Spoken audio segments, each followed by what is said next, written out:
On today's show, we're going to be talking about what this Harley Benton guitar should have been. Stay tuned.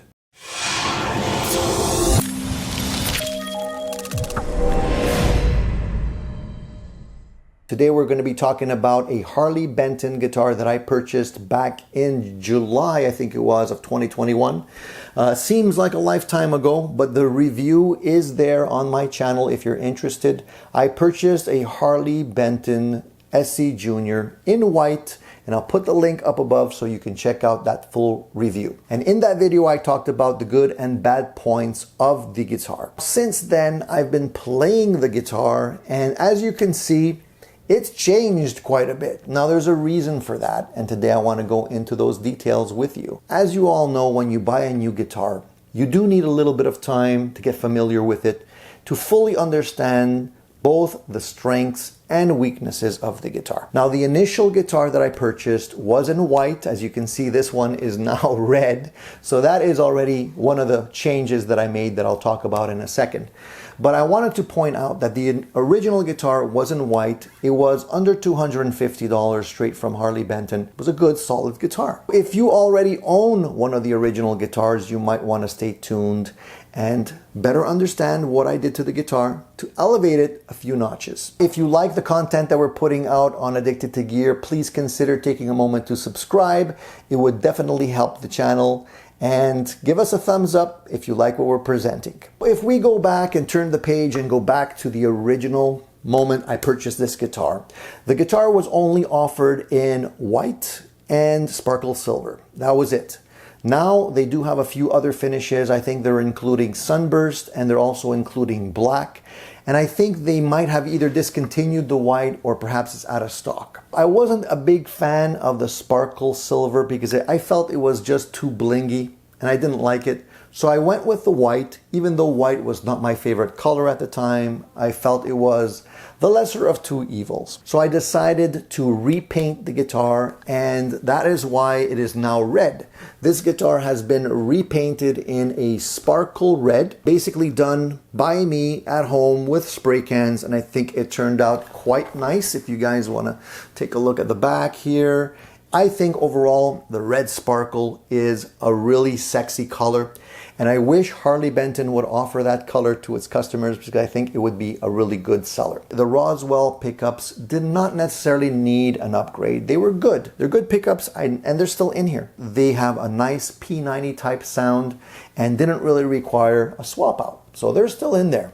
But you may or may not have noticed, maybe some of you that have the eagle eyes out there, that the bridge is no longer the same. This was the biggest thorn in my side regarding the original guitar. Initially, I felt that the original bridge, which is this one, was a nice choice because it did have independent adjustable saddles, even though you could wrap around the strings. I felt it was an interesting choice and I felt that it could work well. But after living with the guitar for a while, I discovered that the thickness, top to bottom, especially if you look at it from the side here, was just too massive. It's almost an inch thick. If you measure the bottom all the way to the top of the adjustment saddles, it's almost an inch thick. So no matter how much I tried to get the action down to the level that I prefer, I wasn't able to do it with this bridge. It was just too high. So the string action on the guitar ended up not being what I was accustomed to and felt uncomfortable. I feel this is a much better choice because of the slim profile, because of the fact that I can wrap around the strings and just get the action to where I need it to be. It just worked so much better. Not to mention that I play the guitar with my palm, right, resting on the bridge here. And the original bridge, because it had very sharp angular saddles, felt like a cheese grater every time I would rest my palm on there. And it didn't feel good. Be totally honest with you guys, it did not feel good to me. Now the guitar action is low. It feels comfortable. It has a whole different feel to it when I'm playing it just because I'm closer to the guitar when I rest my palm. It just makes the picking so much easier and is an all-around better choice. So I don't know why Harley Benton decided to go with that bridge, but honestly, this bridge is just a huge upgrade. I can't say enough about swapping out the bridge. Now, I'm not knocking the guitar. I think they did a lot of things really well, including the 3-ply pick guard, the choice of knobs, very smooth.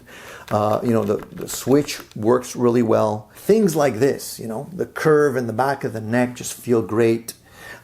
So there's a lot going for this guitar. The original tuning pegs were true to the junior style, which were the smaller oval plasticky knobs. I don't like those. I feel they're cheap. I feel they look like something off of a toy or a Kmart guitar. I know they're what was used on the original juniors. I just don't like them. So I ended up taking those off the guitar and installing a set of Wilkinson tulip style tuners, and I feel like not only do they look better, work better, but they just fit the style of the guitar in my opinion, and with the other upgrades that I did, I think overall are a better match. So that was one of the other things that I had to change on this guitar, and I'm glad I did. Since we're up here, we might as well talk about the nut. I mentioned in the original video that Harley Benton used a graphite nut, and I gave it a thumbs up for that. I think a graphite nut is way better than just a generic plastic nut. However, I felt that the nut was not cut very well. The slots were rather deep.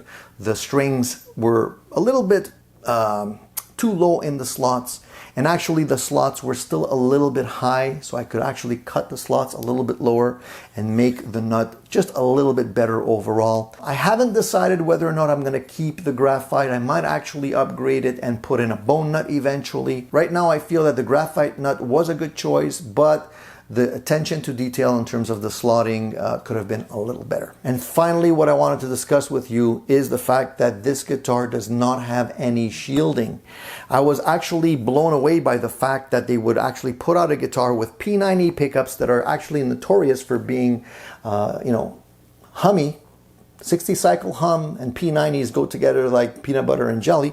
I was actually surprised that they would put out a guitar with P90s without any shielding whatsoever, because essentially the P90s are single coil pickups, right? I thought they would have at least put shielding paint, but actually I tested it and there was none. So I actually took the opportunity to take the guts off and put in copper shielding tape. Now, will that get rid of the hum completely? No, it will not. It will never turn P90s into, active noiseless pickups. That won't happen.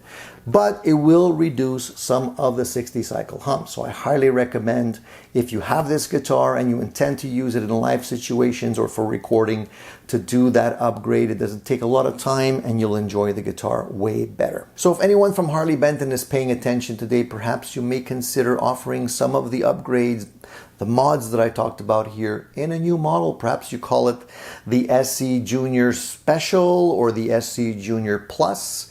But I think having another color option, especially the sexy metallic red, would be appreciated by many people, especially the bridge upgrade, the shielding, and the tuners. Now, if you bought this guitar and you're completely satisfied right out of the box, maybe you feel like all of the mods we're talking about here today are unnecessary, let me know. Leave your comments down below. I'm curious to know what you feel about this guitar. If you like the content we're producing here on Addicted to Gear and you appreciate this video, please give me a thumbs up, consider subscribing, and we'll make some other great videos for you. So stay tuned.